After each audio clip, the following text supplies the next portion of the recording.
Hey guys, welcome back to my channel. I'm here with another new topic in the morphology of flowering plants. Under that, the second topic is stem. So stem is the main part of the plant, and from where all the parts will be organizing or else arising from that uh, stem only. Such parts are branches, leaves, flowers, and fruits. The stem, we'll see here, the stem is the ascending part of the axis bearing branches, leaves, flowers, and fruits. And the second point is it develops from the plumule of the embryo of a germinating seed. The stem is developing from the plumule of the embryo, whereas in the germinating seeds, not the all other seeds, whereas particularly in the germinating seeds, the main function of the stem is to spread out uh, branches that bear leaves, flowers, and fruits. The main function of the stem is to bear leaves, fruits, and flowers organizing from the stem itself only. Then our next one is modifications. What are the modifications are taking place under the stem? We'll see here underground stem modification of stem. These are of three types. First one is underground modification of stem, and second one is aerial and subaerial modifications are also there. First one is underground modifications of stem. The name itself is indicating that the stem is present in the underground area, so which stores food material, and it utilizes when during unfavorable conditions. I have written the same over here. Some underground stems are modified for food storage and to survive under unfavorable conditions. Some underground stem modifications are, I have given some example. Rhizome, scientific name is, the example is ginger, and the scientific name is Gingiber officinalis. And we'll see these are auxiliary as well as apical birds. There are brownish in color. The common types of rhizome are fleshy due to the storage of food material. Obviously these are brownish in color and they store food material, and all the birds are arising from the main rhizome, and it also contains terminal birds. Terminal birds means ending birds. Example is ginger. And the next one is bulb. Many fleshy, scaly leaves are present. The base of the bulb consists of cluster of adventitious roots. Example, onion and garlic.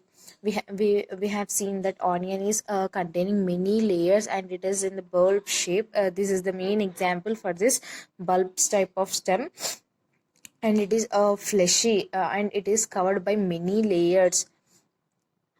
Many layers. The bulb may be tunicated or scaly. A sheath of dry membranous scale leaves covers the tunicated bulb. Outermost layer is which is dry, and it covers all the layers of that onion. Whereas the same thing will be seen in the garlic also. Next one is corm. Grows in a vertical direction. It is spherical shape with a flattened base. Example is colocasia, guys, that is yam. Nodes and internodes are also present. So we'll be seeing small nodes, that is birds, we can say daughter colocasia, daughter yam, whereas in ginger also the daughter birds we will call it. And adventitious roots are present either at the base of all over the body. Roots we will be seeing some small roots, and whereas in onion also adventitious roots are also present. We'll be seeing in all the time. And the auxiliary birds are present on the sides. Example is colocasia. I said, guys, the example is colocasia, that is nothing but yam. Next one is tuber. The example is potato.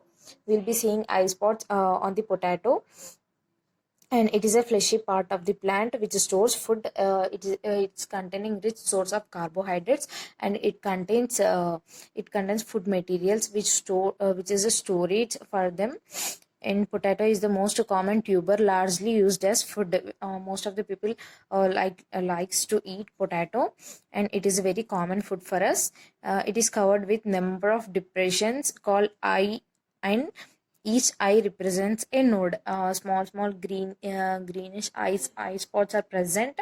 From there, if we cut that part and put it in a soil, and we'll be getting another new plant from that part. And the next one is subaerial. Underground modifications are over, and second one is subaerial modifications of stem. In this kind of plants, the stems is particularly above the ground and partially below the ground. See here guys, the name itself it is indicating some of the part is above the ground level and some of the part is below the ground level. Okay, under that runner is the first one. It is a creeping plants. Creeper runs horizontally on the surface of the soil, which so horizontally it runs all over the surface of the soil, and runners arises from the axillary buds, which are arising from the axillary buds. And next one is stolon. Example is jasmine and nerium. Arises from the base of the main axis, and after growing aerially for some time, arches downwards to touch the ground and produce adventitious roots. Example is jasmine, guys. It is originated from the main axis, and then later on growing it touches the ground, and it is of adventitious roots, which is producing adventitious roots. The next one is offset. It is shorter and thicker, found in aquatic plants, arises from the axis of the leaf and grows horizontally. Example is pistia. It is floating, submerged, guys. A flower part will be floating on the surface, and the roots and the stem and other plant parts will be present in the water surface only. And the next one is aerial modifications. That means on the ground only. We'll see stems are modified into aerial forms to perform important functions such as climbing, food storage, protecting from a self-defensing, guys. And some are climbings. The main functions are climbing, food storage, and protection, etc. First one is stem tendrils. Stems get modified into thread-like leaflet structure called tendrils. I have drawn here. We'll be seeing this type of tendrils arising from the stems or else from the leaves also. In some cases, only in rare cases, they are meant for climbing. They are very useful for climbing. Stem tendrils may be of axillary. We'll be seeing axillary tendrils are of in cucumber, pumpkin, watermelon species, and extra axillary in Luffa biracaya, and apical bud in grapevine, floral bud in Antigonon. And the next one is thorns.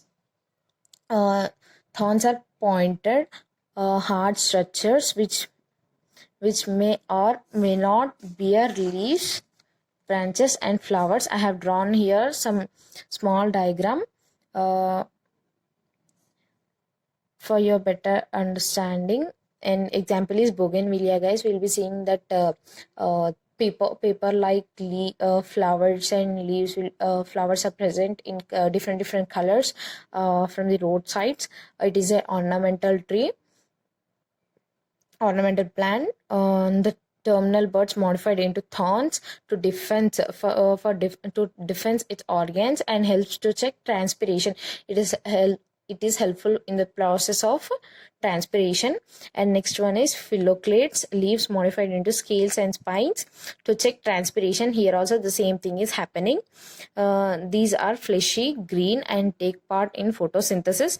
This modification is seen in xerophytic plants and stores water. Example is opensia, which is like which stores food inside itself, that is in the form of water, which uses during unfavorable conditions, especially xerophytes, that means desert living plants. They are greeny, and the stems and the leaves are modified into thorn-like structures, that is phylloclades, spines for their protection. And cladodes, next one is cladodes. It is a type of phylloclade which consists of only one internodes. They are cylindrical but not fleshy. These are not fleshy forms. The diagram is like this and helps in photosynthesis. All of us know that is what is happening in the photosynthesis process. And leaves are modified into prickles. Example is asparagus. Next one is bulbils, modified into auxiliary vegetative or floral birds meant for food storage. The main purpose is storage of food and self-defensing and transpiration, photosynthesis. These are the main processes, functions, And the diagram, this is the stem, leaf and the bulbil. And next one is thalamus. It is the axis of flower and contains the flower organs such as calyx, corolla, androecium and the gynoecium. This is the thalamus, guys. From there all the floral parts will be present. Calyx, corolla, sepals, petals, stamens and anthers will be present on the thalamus only. This is about the stem, guys. In the morphology of flowering plants, after the stem, the next part is leaf. The leaf is a lateral, generally flattened structure borne on the stem. It develops at the node and bears a bud in its axial. It is originated from the stem and it is the most important vegetative organs for photosynthesis. The main part, this is the main part for photosynthesis process. A typical leaf consists of three main parts, and I have drawn the leaf structure.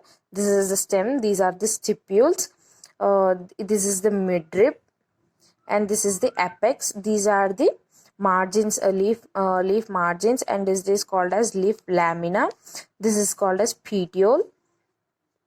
Leaf lamina, these are the veins and intervenes. Veins and veinlets are present in the lamina of the leaf. A leaf base may become swollen, called pulvinous base, when the leaf base is swollen, and this is such leaves are called pulvinous leaf base. And petioles helps in exposing the lamina to light. These petioles are helpful for the exposing of leaf lamina to sunlight. And next one is venation. According to the venation, leaves are of two types: reticulate venation and parallel venation. The arrangement of veins and veinlets in the lamina of leaf is termed as venation. Here the vein, this is the midrib and this is the veins and veinlets. The arrangement of these veins and veinlets in the lamina of the leaf is known as venation. First, when veinlets form a network which is called all over the leaf lamina. Veinlets are present and all over the leaf lamina is known as reticulate venation. It is seen in the dicotyledonous leaves. And next one is veins run parallel to each other, like parallel in the parallel manner like this. The leaf will be like this. Example of maize. Example is maize, and it is called as parallel venation. It is seen in monocotyledons. And the next is type of leaves. How many types are present? We'll see. First one is simple leaf. When a single lamina is connected to the main stem of a petiole, this leaf is said to be a simple leaf. This is the stem. This is petiole. Single lamina is this is called as simple leaf. And example is goa leaves. Next one is compound leaf. A compound leaf is a leaf made up of two or more leaflets. If two or more leaflets are present, then it is said to be a compound leaf. Example is pea plant and palm leaves. And next one is pinnately compound leaf. In a pinnately compound leaf, the midrib of a leaf is divided into numerous leaflets and all connected by a common axis. Example is neem. You might have seen.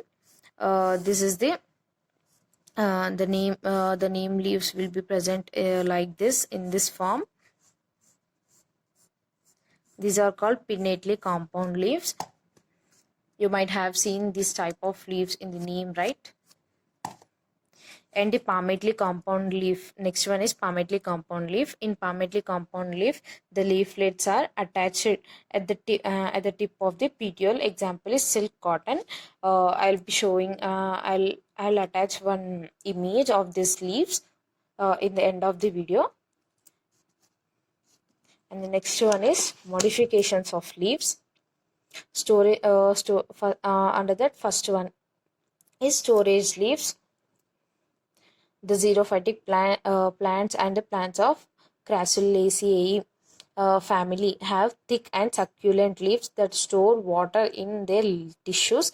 These modifications helps to plant resist desiccation, whereas in which the plants which are available in the desert areas, water where the scarcity of water is present, there the plants absorbs the water and stores in their leaves. That's what the leaves are swollen, bulgy, and they stores the water in it. Example we will be seeing all the time is aloe vera.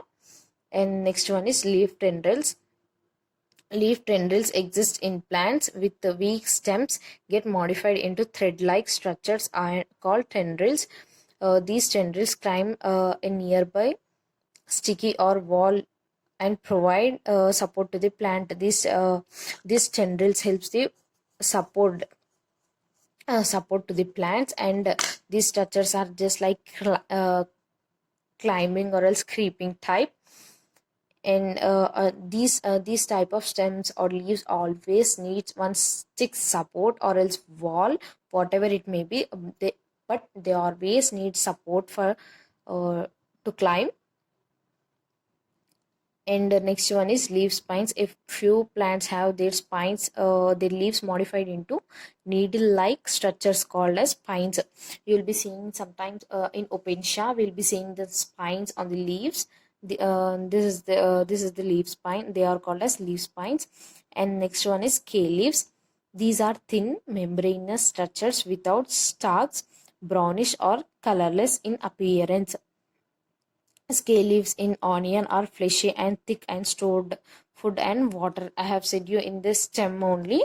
They store food materials and water, and they are scale. They have multiple layers, which is called scale leaves. Their color is brownish or colorless. Sometimes they are in white color also. Next one is leaflet hooks.